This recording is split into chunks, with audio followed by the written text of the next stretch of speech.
25th episode of Palmetto Politics. I'm my co-host.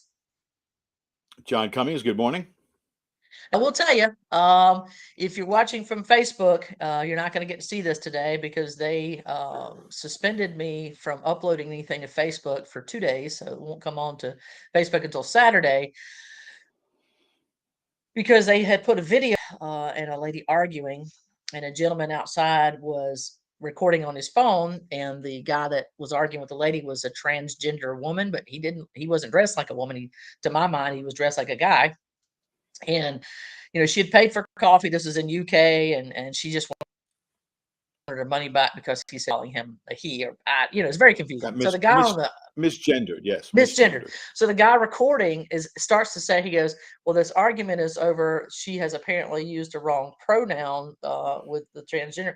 And that's all the guy got to say. Because then all of a sudden, here comes this man. He storms out of there and he grabs this guy. You see the camera going every which way. And he physically accosts the man. He takes his phone away from him. The guy says, give me back my phone. You can tell they're having a physical altercation. The guy finally gets his phone back.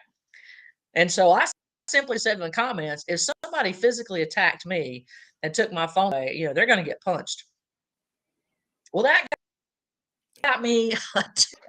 You were preaching violence. Yes, self-defense is violence. You can show a video clip of actual violence, but if I say how I'm going to respond, I get suspended. Anyway, good times we're had. Yeah. So, folks, if you were on the planet yesterday. There was a lot of, whether you were watching the liberal media on CNN with the Trump town hall, or whether you watched, I think, Fox and maybe Newsmax and One American News might have been the only people to cover it. The press briefing given by the committee investigating the Biden money scandal. It was a day, and I don't even know, which one should we start with, John? You want to start with the It's a good question, but I think before we even get into the specifics, when you look at the coverage or lack thereof, it's all you need to know about today's media. I mean, the fact that you had a congressional committee having a press conference that is producing evidence that shows that the then vice president, now President Joe Biden, and his family were getting millions of dollars from, people who are our sworn enemy, the CCP, and Romania and other countries, and that this has been going on for a long time. The fact that most media outlets refuse to cover that tells you all you need to know about the complicit media. It's just the communications arm of the Democrat Party. And if that is not newsworthy, I don't know what is. And quite frankly, if anybody had any nerve up on Capitol Hill, they would introduce legislation to get the FEC involved, or the FCC involved rather, and strip these people of their licenses because they're negligent. They're derelict in their duties of giving we the people information. And that's why we have freedom of the press in the first place. You cannot pick and choose what you cover. Even on the local news this morning, it didn't even get a mention. This is massive. This has never happened before in American history. No president or vice president has ever been accused of influence peddling or selling access, ever. And this is the first time, but it's not newsworthy. And it tells you all you need to know, that the overwhelming majority of the people in this country have no idea that that story is going on. Right. They're doing the same thing they did to the Hunter Biden laptop. They're just burying it. They're not giving it any coverage, so people don't know about it. And that is it is quite damning. Well, folks, we can be proud of South Carolina because two of our congressional leaders are on that committee. One of them is Nancy Mace, and she actually did take to the podium to speak. Russell Fry, he did not speak, but he was in the background. But I actually, you and I discussed this. We don't always agree with some of the positions that Nancy Mace takes. But I was kind of proud of her yesterday, the way she took to the lectern and really let them have it in terms of the Department of Justice and others who really carrying the water for the Biden administration. And it's time for that to stop. Yeah, and we saw Congresswoman Mace. We've seen her before, even in testimony, cross-examining people or questioning people in those committees. And she's very strong and she's very good at it. And like you said, do we differ mostly on social issues? Yes. Does she tend to be a never Trumper? Yes. But when asked to do her job that she's sworn to do, she's doing a very good job because she is, like you said, she's very strong. Her questions when she's in committee are very pointed. and she's quite demonstrative when she's on, and she spelled it out pretty clearly yesterday. He did. And the other gentleman that you mentioned that was also fantastic would be Byron Donaldson. That's the guy that I said, hey, let's make him speaker. If we don't want Kevin McCarthy, let's make him speaker. He was pretty darn good too. So what did you think about his presentation? Yeah, Byron Donalds is always on the money. He was spot on, and the way he wanted the media, which, like I said, the coverage was non-existent. He basically said, "Hey, look, here it is, folks. We spelled it all out for you. Now go get a Pulitzer Prize from it, because this is the type of information that if you write it up, you'll get a Pulitzer Prize for it. You're exposing, allegedly, the president and his family taking millions selling access to the United States government, and really, it's treasonous behavior, at least alleged treasonous behavior. So here's your story. Have at it. Win your Pulitzer Prize. Go ahead." And he knew damn well that nobody was going to take him up on it, because they're just not reporting this story. And like I said, this is the first time it's ever happened in our history. And the fact that the media refuses to report on it tells you all you need to know about the state of our media. Yeah, in fact, just a little highlight, folks. This is certainly you need to go watch that. You can go on to YouTube and catch some of that hearing, or not hearing, press conference, if you will, on YouTube. That's the only place I could find it when I got home yesterday, Yeah, because I missed C-SPAN most may of the have shows. it. C-SPAN Yeah. may have it. They have just about everything. And I tell you what, one of the things that caught my attention was they were discussing how this money had been flowing. And one of the things that they noted was that in almost every instance, the Biden family would always end up getting a third of whatever the cut was. So in $1 billion, and the Biden family ended up having one of their associates got 1.655 million. And if you do the math on that, that's almost exactly a third of 3.2 million. And interesting, took that money and they put it into LLCs that had been created, and they made 16 payments that totaled up to be, $1,650,000. So you don't do it that way unless you're trying to cover it up. My husband said last night it's the old case of, back when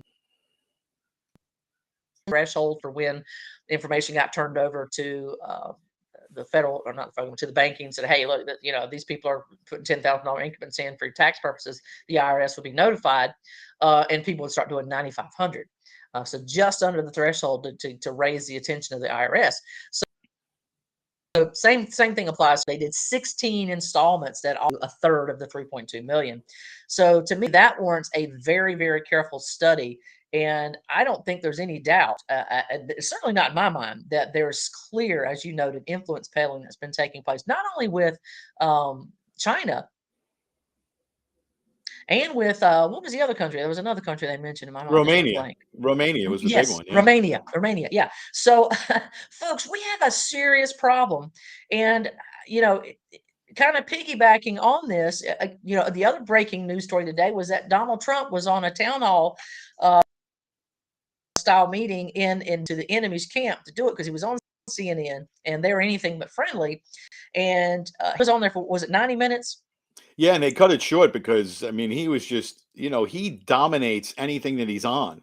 And I think the moderator tried to rein him in, but good luck. Nobody's been able to do that in 75 years or however long he's been on this earth. Nobody reins him in. He has no filter. He doesn't really care. And he just comes out there and he lays it out. And he dominated that time. And he actually cut it short because it basically turned into a Donald Trump infomercial, which is what it always does. I mean, that's who he Yeah, is. yeah, yeah. One of the things I want to credit him for, because this is something that I thought, I don't know how he's going to recover from that. And this was back in 16. They brought up some audio of him saying to a person that, these women let you grab them by their, Right. private parts. And she brought that up and said, did you say that? Do you regret saying that? Whatever, is that true? And Donald Trump said, well, you're forgetting one important word in that. I said, let. The women let you. And he said, listen, it's been true for a million years, maybe longer. Women, if a person is wealthy, if they're a star, if they have notoriety, he said, women will let you do that. And that's been true for a million years. And I thought, you know what? He's right. He's absolutely right. How do you think Harvey Weinstein was able to get all these women? It ain't because he's good looking. It's because he had money and he had the ability to put these women in positions within the movie industry that they wanted to be in. Now, again, I'm not in any way. Please understand. I'm not equating what Donald Trump said with what he did, because from what I understand, Harvey did rape women. He did support them, but as Trump noted, he said, "Look, these women let you because they were hoping that, okay, this guy's got money, he's got position, and if I let him do this, and we do this, maybe that's going to get me something else." I don't like that. I still think that's gross. It's perverse, but I just thought it was good. He was like, "I didn't just do it." He goes, "I didn't just take it." He goes, "They let me." So, you like him or not, Or that they was a will good let, if point. you're in that position. Yeah, if you're in that position, they will let you. Yeah, that's Right, the point right. he was trying to. But the amazing thing about that, the Yeah. fact that that even comes up tells you where CNN was coming from. I mean, for the first 25 minutes of that town hall, Yeah. there were no policy questions. They were all gotcha questions. There are no strict policy questions. And in fact, I don't think there was a policy question until somebody in the audience asked a policy question. And that's because they know that they want to stay away from Trump on policy. One, because he's strong on policy. Whether you agree with him or not, he's usually pretty good at articulating his point. And two, Joe Biden's policies are a disaster. I mean, all of them. What There isn't policy? one, He right. doesn't have any. There isn't one that hasn't done something to put us in the direction of having the country fall apart. And that's why they want to stay away from policy. I mean, you got to give CNN some credit for hosting the town hall, but after that, um, Trump used it exactly the way that he's supposed to use it, and that is as a platform for himself and his positions and the populist movement in general. Well, yeah, I think the consensus out there was that CNN was dying. They didn't have any viewers, and so they needed to do something to bring back some viewers. And I'd be interested to see what kind of viewer turnout they had, because again, if I had known about it, I probably would have tuned in. I didn't know that he was even on there. And John, it's interesting if you compare this to the press briefing that Biden gave last month. No, no, not last month. Last. Wait, Last he hasn't given one this year. last year, maybe. Yeah. Yes, Pratt given a press conference since last year. And if you look at those press conferences, they're not really press conferences. He takes like two questions and he walks away. He And doesn't take he's he knows who's going yeah, to ask them too. We've all seen the pictures of him call on this yeah, person. Here's the question that's coming. Look, yeah, that's I really think, my opinion, I think that with what's coming on now, with all of these allegations and the fact that in really what's really 100 days, that the House Oversight Committee has unraveled what they've unraveled. I mean, and then yeah. Lord knows there's a ton more coming. I think Yep. the Democrats are going to have to find a way to push President Biden out. And I think it's going to be the 25th And Amendment. I think they're going to have to do it. I think what you're going to see, I think the yeah, press is going to start to be a little bit more combative when it comes to President Biden. I think that's going to happen. And I think they're going to have to run him out, because between his condition and the State of the Union and the polls, when you see that Trump in some polls in a straight up election is ahead of Biden by 10 points. yeah. I mean, they have to bail. Now, how they're going to do it, who knows? But I think the 25th Amendment is the easiest way out. And I'm curious to see how the Republicans react, because they might say, oh, no, no, he's fine. Was it the Then what do Post you do? that came out Then what do and you do? said, yeah, was it the Post that came out and said he hasn't given a press conference, and they were kind of and that, just a mild complaint. So I agree with you. I think the media is going to start saying, "Hey, Biden hasn't given a press conference," and Jean-Pierre will say, "Oh, to the Air Force One." I'm like, he answers a shouted question and he answers it with yes or no. Like they ask him the question, "Mr. President, what comment do you have on the investigation of the Biden family money?" Huh? My family? What? My family? Yes, sir. Money that they've traced the bank accounts. That's not true. Yeah, He well, walked away and ahead. I'm very curious to see, if in fact, I mean, he has announced that he's going to run again. Well, guess what? He's got to come to South Carolina, because now South Carolina's first, right? With the Democrat primary. It's not Iowa Oh, he's anymore, not going to come. not the caucus anymore. But how do you not? You know what I mean? How do Yeah. you not? I mean, Clyburn is basically responsible for why we have Biden Yes, in the first place. I mean, clearly. he threw him the lifeline, and that's how he Yep. ended up winning, because he was down. But I would think that he's going to have to make an appearance here, and that's very touchy, because you know what? if he makes an appearance here, I think there's a very good possibility that a lot of America First people are going to show up, or at least line the parade route that his car is Yeah. going to travel through, and he's going to see it. But I don't think it's going to get that far. I really think they're going to have to find a way to get him out of the way, because it's obvious, A, that he's not competent, and B, that there's no way they're going to be able to hide him in the basement like they did in 2020. Yeah, they're gonna try that, but I I agree think. with you. This is different. It's not the same as it was in 2020. You don't have COVID. In fact, the World Health Organization said no more emergency, so he can't use that as an excuse. The man is just not comp questions, and so it leaves us with the question of, and this is a frightening question because, as you note, if they declare the 25th Amendment, then that means that Kamala Harris becomes the president, and the thought of that makes me kind of wonder, to be honest with Yeah, you. you're right. Holy In cow! a way it does, and in a way it doesn't, because Joe Biden's not running the show right now, and Kamala Harris won't run the show when Joe Biden's gone. It's who's ever behind Right. the scenes, fill in the blank, Susan Rice, Barack Obama, fill in the blank. Who's ever pulling the strings, that's who's running the show. It's not Joe Biden, and it's not going to be Kamala Harris. The interesting thing is, who are they going to pick to be the vice president? I think That's it's going to be that. Gavin. Yeah, I think. Yeah, I mean, and we talked about this. If you make it Gavin Newsom, I mean, what does he run on? The great things he's done for California. I mean, if you're calling central casting and say, "Hey, send me a governor," yeah, he's the guy they send you, no doubt. But look what he's done to California. California. If you think New York is bad, go to California. California is a Well, here's what he's disaster. going to run on. This is going to be his entire slogan. I'm not Donald Trump. Yeah, That's yeah, it. pretty much. Um, That's gonna be everybody's campaign. Is I'm not Donald yeah. Trump. He could Well, probably get the I have good hair vote, but other than that, I don't think he's gonna be a viable candidate. And who's on their bench? yeah. Not Mayor Pete. I mean, he's been a No, disastrous transportation shallow secretary. bench. Yeah, Yeah. Bernie Sanders is 83. I mean, certainly a I lot can do it. sharper than You he's a can do lot sharper than this. President Biden, right? Elizabeth Warren's been exposed, completely exposed. I mean, who do they have on their bench? They don't have anybody. So, but They don't. and of course Michelle Obama is waiting in the wings. But here's the Barry lead in the Joe Biden story. All of that corruption that's being alleged when he was vice president, he was working under Under the Barack Obama. Obama. There you So, go. and Barack Obama has been very clear that, don't ever underestimate Joe Biden's ability to blank things Yeah. It up. up. That's the Yep. quote. So Yep. he knows, they all knew. And here's the other part of this story that really needs to come out. All of this that was exposed yesterday, they're just scratching the surface. Everybody knew about it. The DOJ knew about it. The FBI knew about it. The CIA knew about it. Everybody in the executive branch knew about it. Everybody knew about it. Congress knew. The last Congress, the Democrat Congress, they knew about it, and nobody did anything about it. And it took 100 days of a Republican-dominated committee to start unraveling this. So the fact that Yeah. they're all in on it tells you exactly how deep the deep state is. This is no joke. And the You, fact that, President Trump always went up there and said, "Hey, I'm going to drain the swamp." Swamp was a lot deeper than I think even he thought. absolutely. The swamp actually, the joke used to be if you keep drilling down, you'll get to China. Well, the swamp actually does go down to China.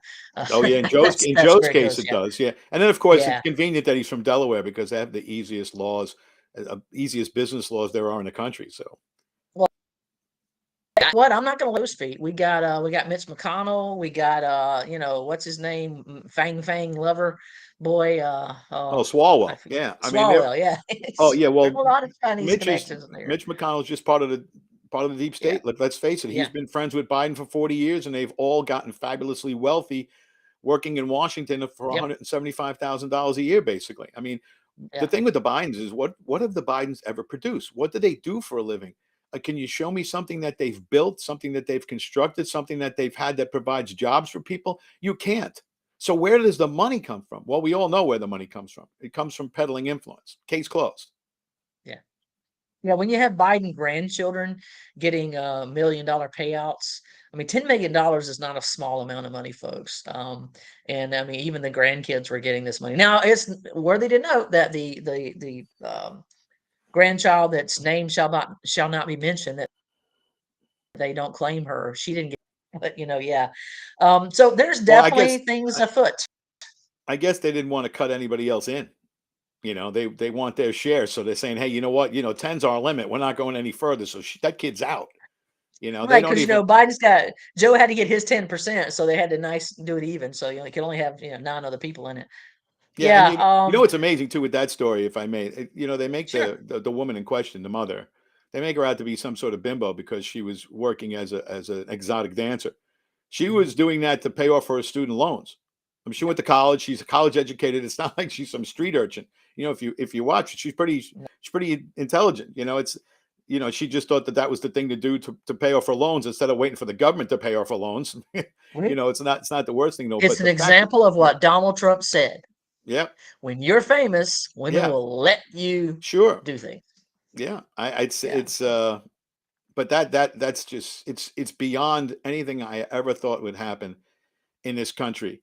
And the fact that they all knew, all of the branches of government, all of the alphabet agencies, and all of the alphabet television stations, they all knew and they did nothing about it for all of these years. Well, now it's starting to unravel, and hopefully we'll get a little bit more and a little bit more and a little bit more. And I think, but my thing is, I want to see prosecutions. I'm sorry, just getting people out of Yeah. office for me is not enough. It's not enough. Yeah. I want to see people in orange jumpsuits with handcuffs behind their back, not in the front, Yeah. behind their back, and I want to see them Hmm. perp walk. That's what I want to see because that's how the left plays. There's nothing that they want more Yep. than to see Donald Trump in handcuffs for nothing, or Mayor Giuliani in handcuffs for nothing. The one thing about Giuliani, he's right about this. Everything that happened, he said in the beginning was going to happen, and they went after him. They said, "Oh, he's senile, he's crooked, he's a Russian agent." Look. I know Rudy a bit. He's none of those things. He's still sharp, and he's certainly not a Russian agent. I mean, this is a guy who put his life on the line to put away the mafia in New York. I mean, he is not working for anybody but the law, and that's just the Right. way it is. Yeah. I will be interested to see. I was listening yesterday to, excuse me, to the other gentleman that was covering, and so they actually played live as some of this was taking place with with Nancy Mace and the others. Um, we should say Jim Cromer, but Jim James, what's Comer, his right? name? Comer. Thank Comer. you. Yeah, Yeah, Jamie Comer. and Yeah. that was a great segment. And when they got done, kind of was okay. First of all, we want to research and find out for ourselves. This is information true? Is it valid? Whatever. And then the discussion was, what do you think will happen? And pretty much they both said what should happen is what you just said. People should be handcuffed, off to jail you go. But the fact of the matter is that neither of them really believed that was going to happen, and nor do I. And that's a problem in our country that we don't see justice being meted out to people above, in the federal government. It just doesn't happen. Yeah, Whether it's Republican or Democrat, it doesn't happen. it's a two-tier justice system on a Yeah, lot of different levels. But the comical thing about when you look at what they spelled out as far as how the money was paid out, it right. was so amateurish. The way they did it the same Yeah, way every time. It's the same routine every time. And all that tells you is that they never had any concern that they would get caught because everybody knew it was going on. So they didn't right. have to really cover it up that deeply. If they were worried about true investigations, they would have done a lot better job of covering it up, especially because Joe Biden says that Hunter Biden's the smartest man he's ever met. I guess he has a very small circle of friends. Just kills me. But that probably makes Barack Obama feel pretty bad that Joe considers his son smarter. But listen, so again, we're very proud that Nancy Mace is on this committee and is doing something there on the committee as well. But we've got to get to the bottom of that. It's important not just to the nation, not just to South Carolina, but to the nation. We deal with this effectively. But speaking of national issues and state issues, anybody remember when Nancy Mace, Pelosi famously said, "We have to pass the bill to find out what's in the bill." Um, well, we have a little bit of that going on here in South Carolina. For those of you who don't know, today is the last day of this half of the legislative session. It will pick up in January of 24. So any bill that doesn't get in today is dead until next year. When the second half of the session kicks off. But I mentioned Nancy Pelosi and some of the tactics that the Democrats have used in getting legislation through, and burying things in thousands of pages. But also here in South Carolina, we have four, if you will. And so this is a part of the budget. And these items are supposed to be core essential functions that our state government needs to pay for. And so, ironically, these core functions, there were pages upon pages of it. And if you go to our Facebook page, you'll see that the South Carolina up, and I shared those. But I took the time to cut out some of these segments that our ORI delegation members had either sponsored or co-sponsored, and I wanted to take a look at those because here's the truth of the matter, folks. You can look at these and decide for yourself if you believe these are core functions, things that we have to have in order for our government to be able to move forward. And I believe it all total together be something like $400 million. So let's take a look at this first one, and then we'll take a look at the next one. Oh man, I wish you could see that better. Um, that's the only thing about these. Let's see if I hang on. Let's see better. All right, so yeah, you see there you got William Bailey came up with the it's called Ocean Outfalls of North Myrtle Beach, and it's $1 million. So I don't know what that is. John, any guesses as to what Ocean I don't, Outfall? yeah. And all of this stuff is, and this happens at the federal level too, unfortunately. We refer to it as pork barrel spending. But what all of Yeah, this I heard is that yeah, pork. Yeah. all of this is, hey, you know what? If you vote for my plan, I'll vote for your plan.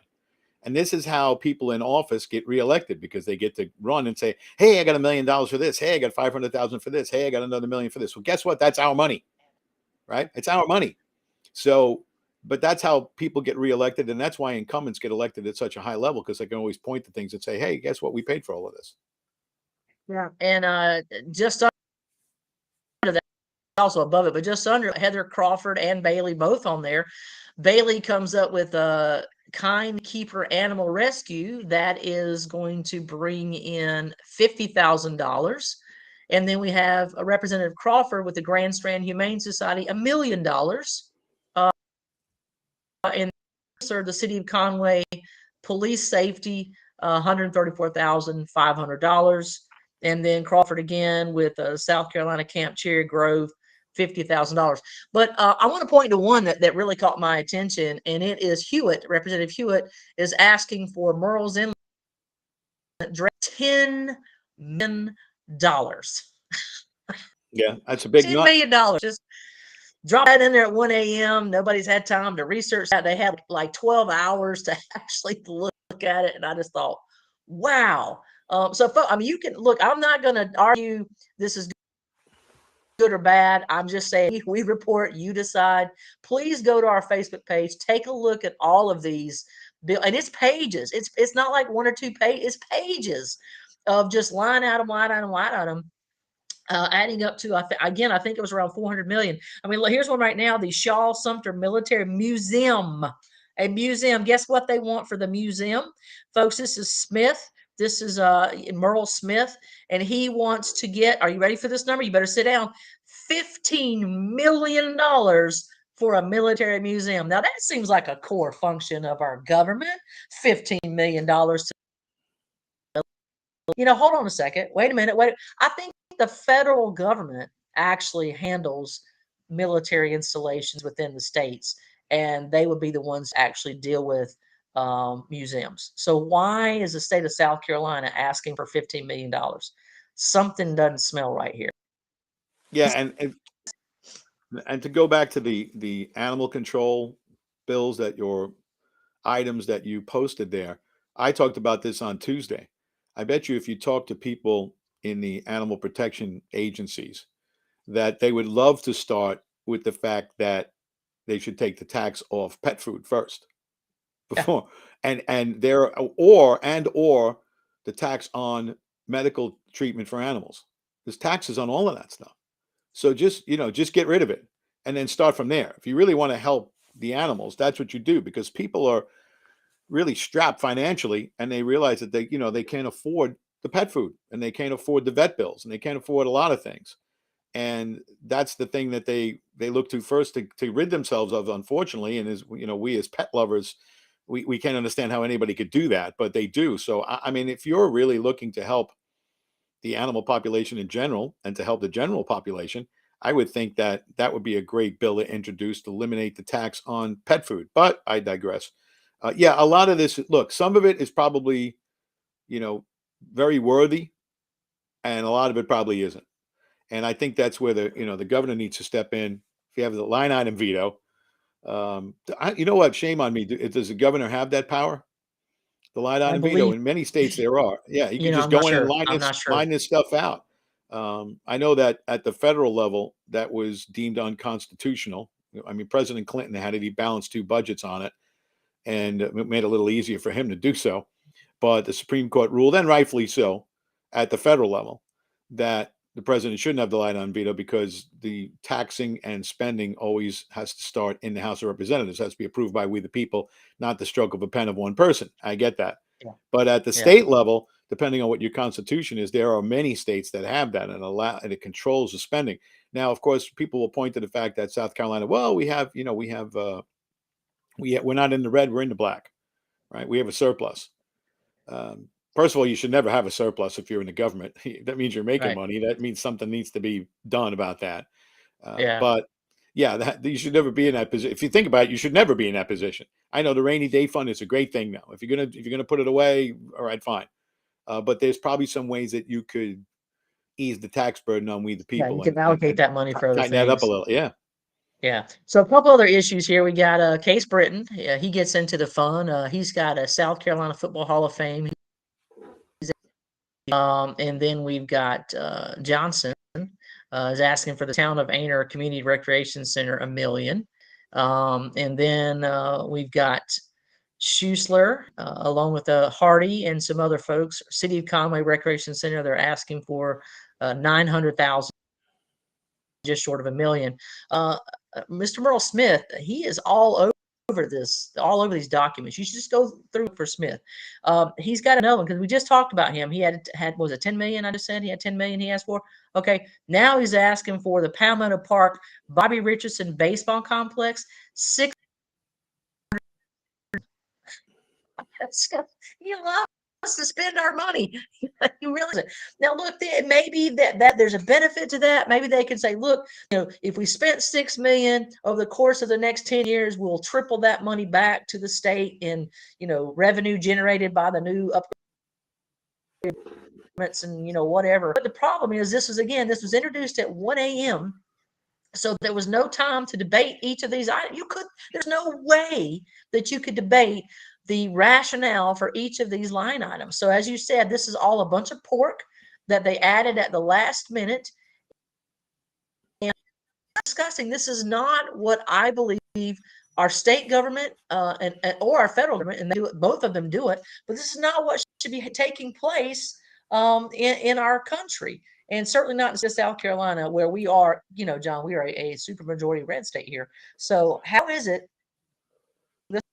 sense happening right here in the supermajority House? And again, this is the House, folks. It's not the Senate. This is the House where we Yeah, have a and like you said, supermajority. yeah, they could be worthy projects, but Could be. all the red flags go off when you introduce it at 1 o'clock in the morning, and there is no transparency. I mean, you're doing this. What came out not last night, the night before, and Yeah. the last day of the session is today. Yeah. So it gives nobody time to look over all of these things, and people are just That's going to right. look at the numbers and say, "Hey, well, you know what? We still have a surplus, so let's spend all this money." You know what? There should be time to go through each particular project, especially when you're getting into $15 million and things like that. I get that. Okay, $50,000 to help the youth center. Great. I guess that's fine. It's great. $50,000. It's fine.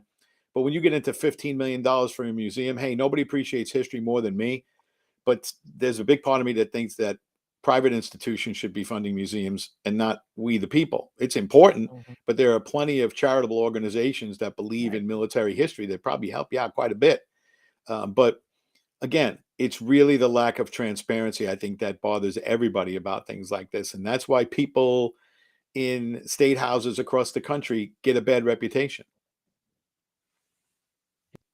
What I'll say to that is, and I know that the federal government, the Department of Justice, excuse me, the Department of Defense does oversee the military base museums because, again, I was married to a military guy. I was in the service myself, and there are multiple times when I was interviewed and then didn't take positions, but to work at the museums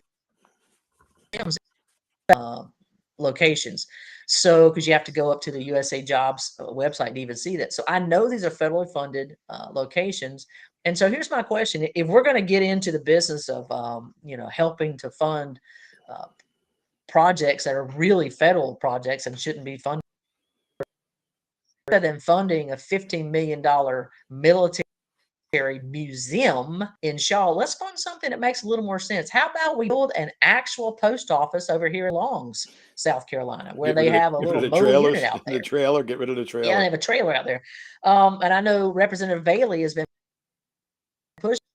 I'd love to talk about whether he thinks $15 million being allocated to support the building, or I don't know, whatever. What they want $15 million in a museum? Come on, guys, this is nuts. As opposed to having some of that money, even $1 million would build them a nice facility. And that, It boggles the mind. yeah, but I don't know if the state could even get involved in that. I mean, Yeah, they could certainly push for it, and they can use the bully pulpit to get on television and radio and scream about it. But ultimately, I guess that falls to Congressman Fry. And I mean, I know he's pushed a little on that, but there needs to be more of a push. I mean, look, the post office is really, it's the center of town. At yeah, least it should be, and everybody should yeah, be very comfortable with and secure in the fact that if they have a post box there, that it's safe and secure and everything. And people in they don't even have it, you know. yeah, So that's just it's unbelievable that that even happens. I mean, they should have fixed that immediately. That should yeah. have been done You right know, away, right away. And listen, I it's not yeah, like it takes a long time to build a building anymore. You get a lot of people on that no. job and just do it. Yeah, I drive through most of the state of South Carolina as I make my way home to see my mom up in York, South Carolina. It's a 3.5 hour drive, and I cannot tell towns names. I can't even recall at this moment that I've driven through. And the only thing they'll have, it'll say you're entering the town of Joe Schmo, and you know what Right. they'll have there? They'll have Yeah. a post office, Right. and Z- that's it. Zip So code, whatever. Yeah. that's telling me, and then you've now left it, and you passed the post office. You're now. And again, Longs is a substantial population, in my opinion, and they Yeah. don't have they have a high school, they have a post office. It's just nuts. It's nuts. So again, I just tell folks, please take a look at that, and wherever you are in the state of South Carolina, whether you're here in Horry, you're in York, Lexington County, Richland County, Beaufort County, wherever you are in South Carolina, I beg you, please take a moment to look through these pages and pages of pork and see if your representative has put something in there, some pet project, and then decide for yourself, is this something that makes sense to spend our tax dollars on? Is this a core function? Like, and these are supposed to be core function of state government. And say to yourself, is this a core function of our state government? And if so, then, so be it. You go call your representative and say, hey, good job. Thank you for getting that. And if it's not, then call your representative and say, what the heck are you doing? Why are you wasting my money? Because they don't make any changes in their behavior to do so.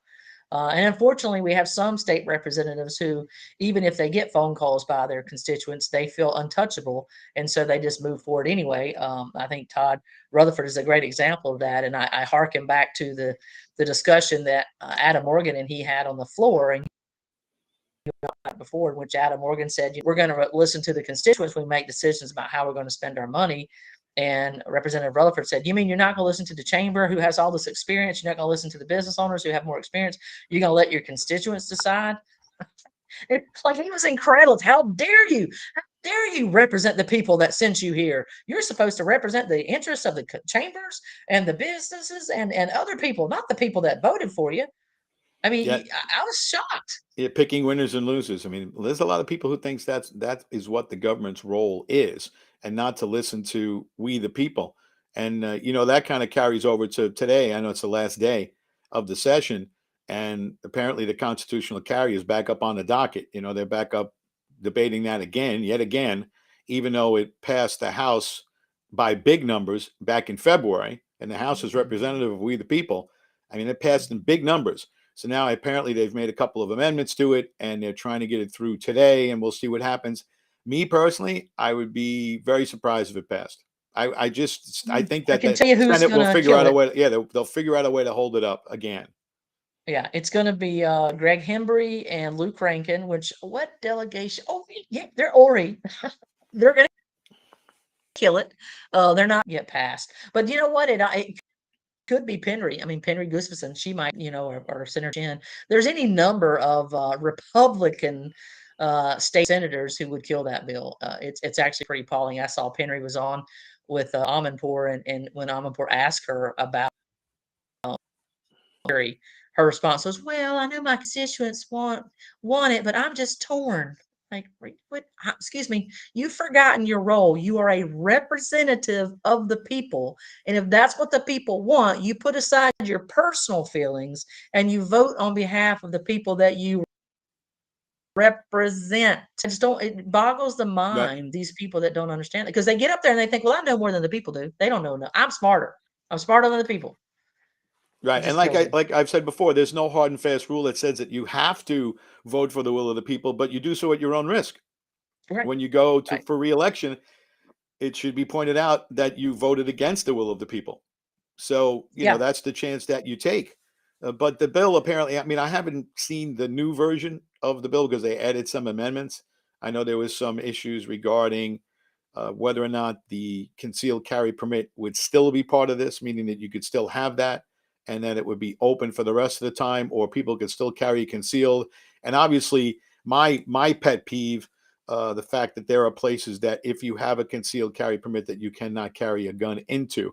Even in New York, like I said, up until uh, Hochul got into office, that was the case. If you had a full carry, you can carry it anywhere. Now, even off duty cops aren't allowed to carry their guns in places up there. So I mean, it's off the rails. But here, I think that what they should come up with, and I've mentioned this before, I think if you want to have a concealed carry permit, perhaps there could be a level of that where if you're a retired law enforcement, retired military police, retired military, where you obviously have a training, a background that you can get special qualification and then carry your firearm anywhere at any time, anywhere in the Right. state other than in courthouses. Because as I've said before, if you are designating places as the government, if you're designating places that nobody can carry a gun into, only bad guys are going to carry guns in there and they become soft targets. And you never want to be in that position ever. You see it at the ballpark, you see it at schools, you see it at church, you see it at airports. No guns, no guns, no guns. Look, bad guys don't pay attention to the law. Hmm. Law-abiding people do, so they're not going to carry their Hey, guns in there. But I mean, well, it creates soft targets. Spartanburg City came up with a brilliant idea. They're fixing the gun problem here in South Carolina. Did you see it? Spartanburg, South Carolina. The city of Spartanburg is spending $10,000 of the taxpayers' money, and then they were given an additional $5,000 by a donor. Buy back all of the weapons, and I'm sure the bad guys are lining up. And guess what they're going to pay you for your firearm, whether it's a handgun, whether it's a long rifle, as they called it, or whether it's an assault rifle. And I asked on the Whatever page, I that said, "Could is, you right? please tell me what is an assault rifle?" Haven't got an answer yet, but they're going to give you $100 gift card, because I know that's all of my weapons, $100. Oh, at least. Yeah, It's buybacks. I unbelievable. mean, and It's that just shows you insane. it shows you the mindset of certain people. But if the And constitutional that's carry, that's in South Carolina, yeah, folks. oh yeah, we've had this discussion as far as the open carry. Look, it's a constitutional right, and it shall not be infringed. But if there are additional responsibilities that we can add for people who are highly trained, I think that's a really good idea. It's the same Yeah. thing with teachers having weapons in the classroom. I Yeah. don't think that that's a great idea for Mm-mm. everybody. Mm-mm. But if you are, I mean, I was an 8.5 year career in law enforcement, and I was in a highly specialized unit, so I had been through all the training that you could possibly go through. So if there was somebody in the building that you wanted to have a firearm, it was probably be me. And if you're retired law enforcement or former military police, and then you end up in the classroom, or if you want to go to classes and go through all of that training, and it should be pretty high level, I think that then it's an option.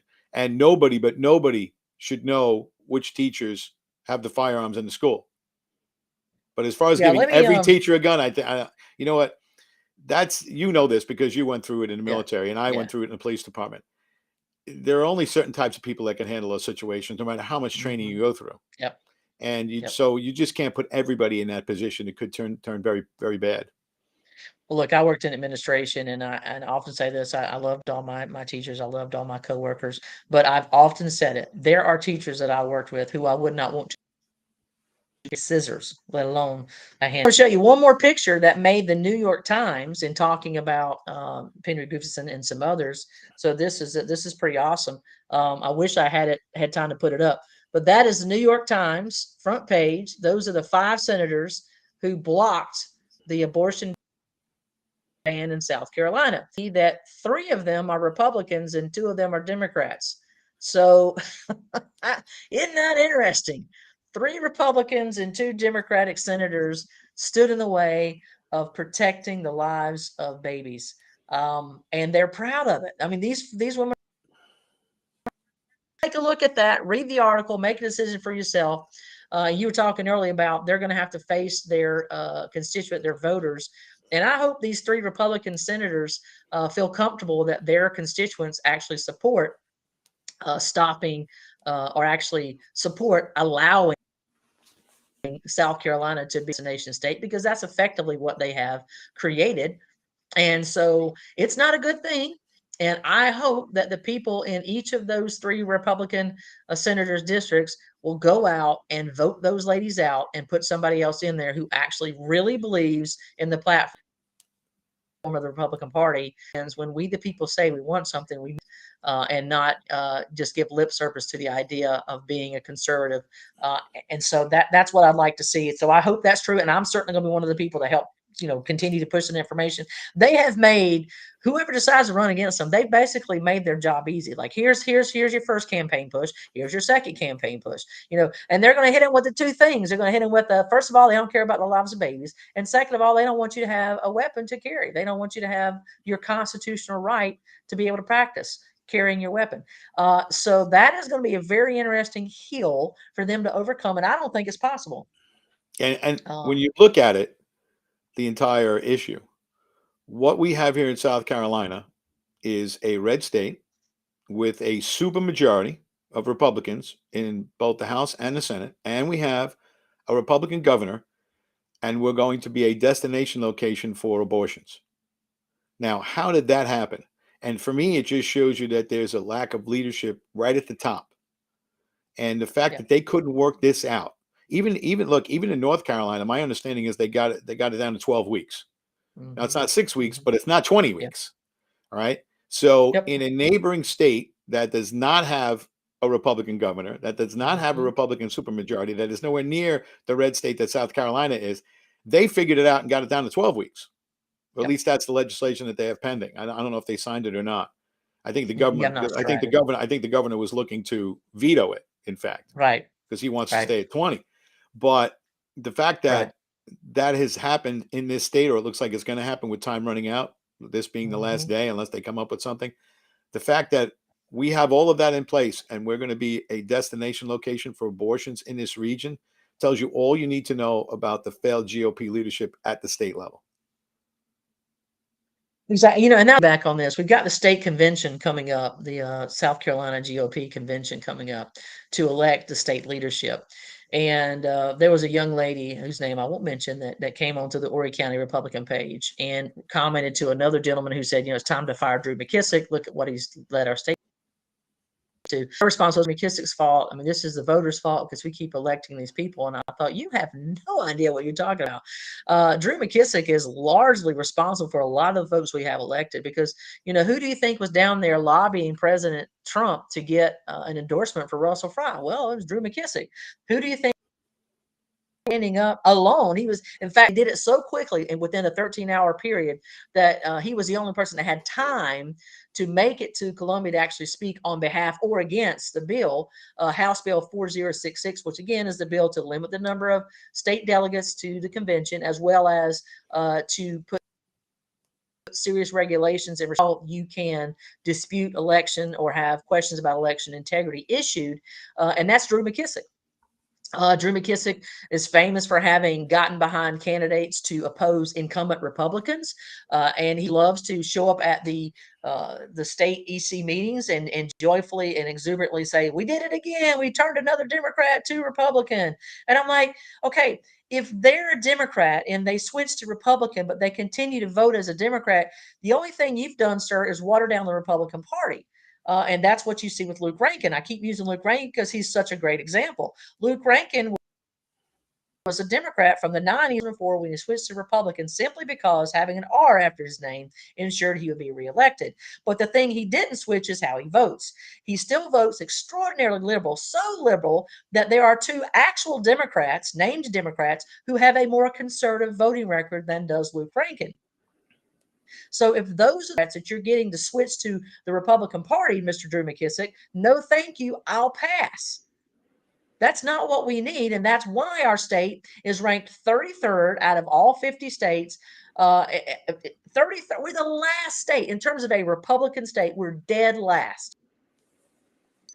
Dead last. We are leaning blue, and it is because of the leadership of Drew McKissick within the South Carolina GOP, which has led to things like the loyalty oath that the House Republicans came up with and said, look, if you don't sign this pledge that you're going to only endorse incumbent Republicans and that you're not going to help anybody else,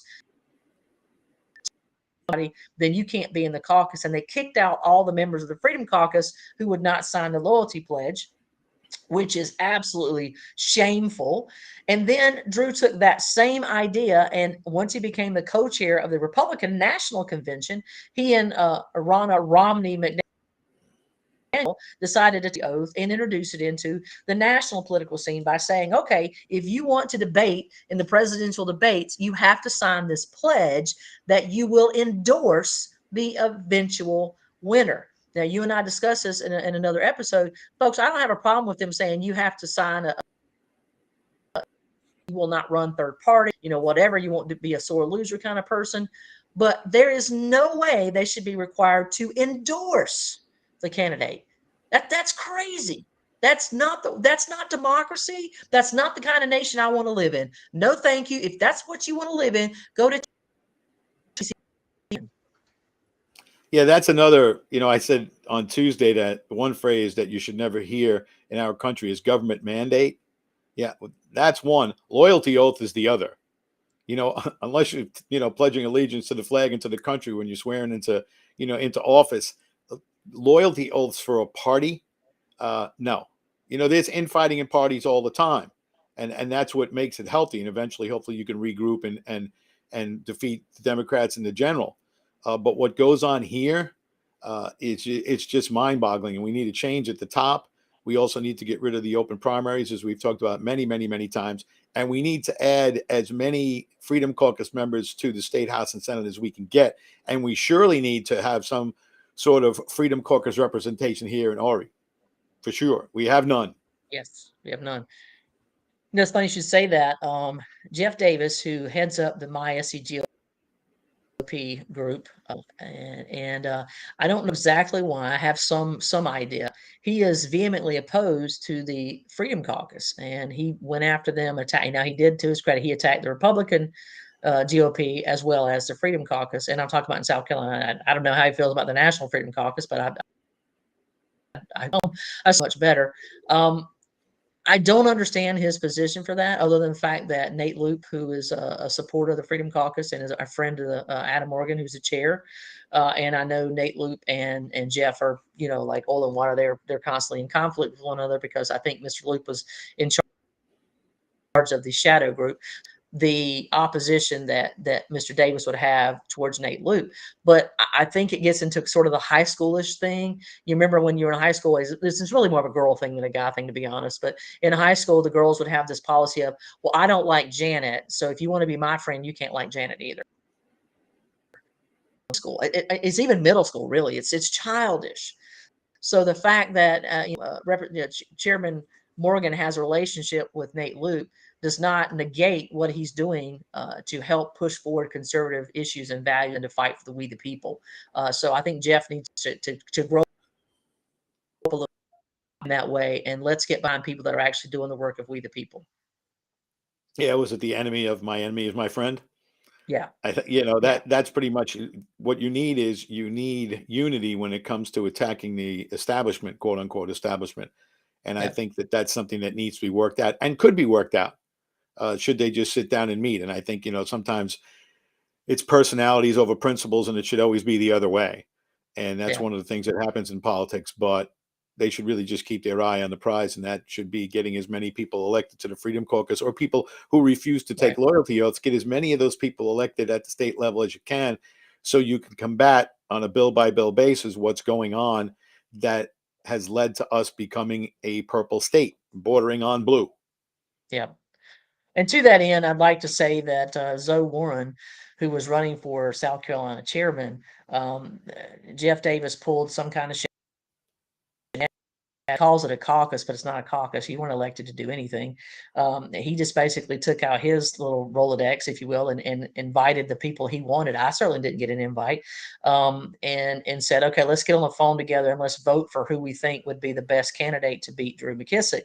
And at the end of the day, shockingly, Yeah, Jeff we Davis. usually, yeah, usually Yeah, when you Jeff call Davis. the roll, that's what happens. But Yeah, I think originally I know that there were many people who had planned to run, yeah, and there was part of me that thinks that a lot of that they all should have stayed in it, and yep, they all if they own, but only if they were able to get up there and debate. And it looks as yep. if the chairman wanted no part of that. So if Well, you they were were all supposed to able, get 3 minutes. They're right. each supposed to get 3 minutes. So you don't get a debate, but you do get 3 minutes to kind of say your piece, if you Right. will. So if all five, took their 15 minutes Hmm. to try to take out the chairman, and then Yep. at the end unified behind one person, that might have been very effective, because you're getting some major time. But I understand that the chairman probably didn't want to have any part of that anyway. Well, But here's the thing, and here's what makes this race interesting. Because again, in order to win, you have to have 51% of the vote. So allegedly, Mr. Davis has repeatedly said that he believes they have enough votes to prevent Drew from having his 51%. So if that's the case, then it stands to reason that there's no logical conclusion for why you can't still have all five of those candidates in, because whether the other four candidates and get no votes and all the votes go to Jeff Davis, or whether they get, one gets 3 votes, one gets 10 votes, one's 5, whatever. At the end of the day, based on Mr. Davis's research, it should mean that Drew McKissick still wouldn't get the 51%. So what would happen is whichever of those 5 candidates that were vying for the chair position, they would have the most votes. And guess what? Then there's a runoff vote between Drew McKissick and whoever won the most votes in that ballot campaign. So then they'd have the runoff vote, and if this person, if Jeff Davis alleges that he has more than 51% of the vote, then he would beat him in head-to-head competition. So there is no reason whatsoever to not have Mr. Zoe Warren and the others in that race. There's no reason whatsoever. And to that end, I'm just going to say this, and I deeply appreciate. Jeff Davis has done a lot of work with the MISC in terms of informing people and educating people on how to work in reorg, and that has been. However, Mr. Davis has basically made himself unelectable in that he has created such a division among members of the Republican Party that he is considered almost a toxic person. There is not a single establishment person who would vote for him because of towards him. And it's very simple. There are people within the establishment, if you will, folks that have been in the South Carolina GOP for a long time, who themselves are not happy with Drew McKissick and they would like to see him replaced. But they would not vote for a Jeff Davis, but they would vote for Warren. And how do I spoken to these people? I'm not going to give out any names because they've asked me not to, but I have spoken directly with people from other counties, not just in ORE, but other counties across our state who have said pointedly, look, I'm not happy with Drew either, but if you're telling me the only option I have is to vote for Jeff Davis, I'm going to have to bite the bullet and vote because I can't vote for him. And I've had people, and I've got text messages where they literally said everybody wanted Zoe. They were excited about it, and they're all disappointed that now he's jumped out of the race. So I'm doing everything in my power to encourage Zoe Warren to get back into the race because I believe in my heart of hearts he work with the America First candidates or America First people and try to bring over some of those establishment Republicans, if you will, who finally kind of seen the light, and recognize that what's been happening has not been for the best. And that's something that we need. We don't need somebody who's going in there with a revenge focus. And that's what Mr. Davis is going to have. He's going to go in there to to make his point that I'll show you, you kicked me out of the EC meetings. Well, now I'm going to come back with a vengeance. And that's not what we need. We don't need that. We need a peacemaker. And I believe that's what Mr. Zoe Warren is. And so I would absolutely back into the race. I know he's prayerfully been praying about it. And so I want to encourage people, please call him. If you don't have his number, text me 803-627-2393, and I will give you his information, or at least you can message him on Facebook and say, listen, we want you back in the race. Please get involved. We need you. So that's my 2 cents. And it may make some people upset, but I'm sorry. That's just I'm about America first. I'm not about an individual. Well, if in fact that doesn't happen, and it is Chairman McKissick against Jeff Davis, you'd have to hope that enough people look at the political landscape right now in this state and say, how did this happen? How do we have this super red majority and we end up with legislation that really resembles a blue state? Yeah. And you have to point the finger right at the top, which is Chairman McKissick. And you'd have to hope Yep. that people just look past that and say, hey, you know what? We need to get back to our roots. We need to get back to conservatism. We need to get back to America first. And Drew McKissick is not the guy to lead us there. In fact, he's led us the other way. Like you said, he celebrates bringing Democrats into the fold. You know what? I'm to the point where, and I think most people are, our nation is in a position where you cannot negotiate with the left. You just can't. Yeah. They're going for all of it. They want to destroy Mhm. this country as we know it, and they will do it by any means necessary. And we need somebody who's going to fight back, who's going to be combative, who's going to get in their faces. That's right, I said in their faces, Yep. just like President Obama said it back when he was in office. We need to get in their faces, and we need to take this country back. And I don't think that Chairman McKissick is the person to lead the Republican Party in this state. So I would hope that Yeah. people, if it's just Jeff Davis against McKissick, I hope that people just say, hey, look, you know what? I might not agree with Jeff on everything, but boy, I know he's not going to take us continually in the direction that we're going in. Yeah. Well, folks, that is going to be all we got for today. But thank you for tuning in. And as always, God bless, Godspeed, and we will see you next time.